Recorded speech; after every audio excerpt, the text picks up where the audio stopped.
Ano nga ba ang connect ng November 30 sa Katniel breakup announcement?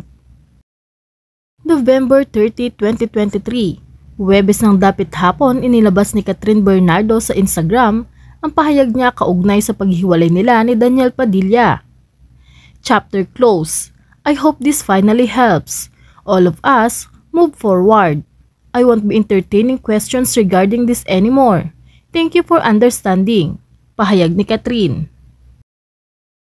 Kapag kuwan ay naglabas din agad ng pahayag si Daniel sa Instagram tungkol sa paghihiwalay nila. Agad naman pinorward ng ABS-CBN sa Pep Troy Cab via Viber at email ng statement ni Catherine at Daniel.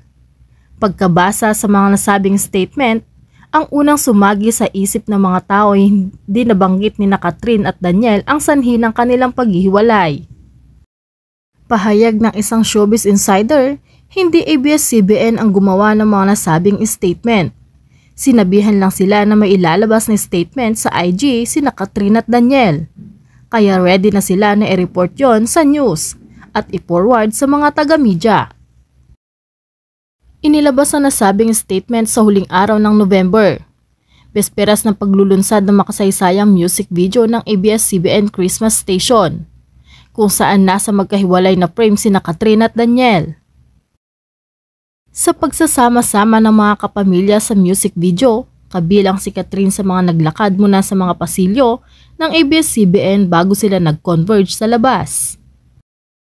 Bakit nga ba sa paglubog ng araw inilabas ni Catherine ang pasabog niyang pagkumpirma sa hiwalayan? Nagkataon nga lang ba iyon? Nagkataon lang din ba ang November 30 ay araw ni Andres Bonifacio ng initials ay AB, kapareho ni Andrea Brillantes? Ang taguri ng historians kay Andres Bonifacio ay Supremo, kataas-taasang Pangulo, Supreme President, Presidente Supremo ng kataas-taasan, kagalang-galangan katipunan o KKK ng mga anak ng bayan. Ang IG handle ni Daniel ay Supremo DP. December 2015 pa nag-join sa IG ang nasabing account at Enero 2017 na verify. AB equals Supremo.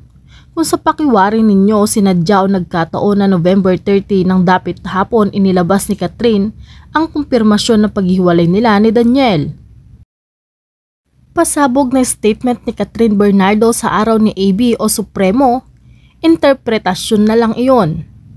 Sa kalendaryo ng astronomical events ngayong 2023, wala namang significant na kaganapan noong November 30.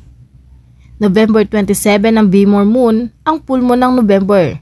December 4 naman ang Mercury at greatest elongation east.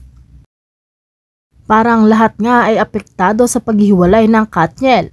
At tama, pang superstar talaga ang leveling. Pero habang tumatagal, parang kailangan mag-explain ang lumulutang na iba pang mga pangalan sa hiwalayan nila. Maliban sa isang artistang playgirl ang image, merong isang rise talent at isang kapuso star din.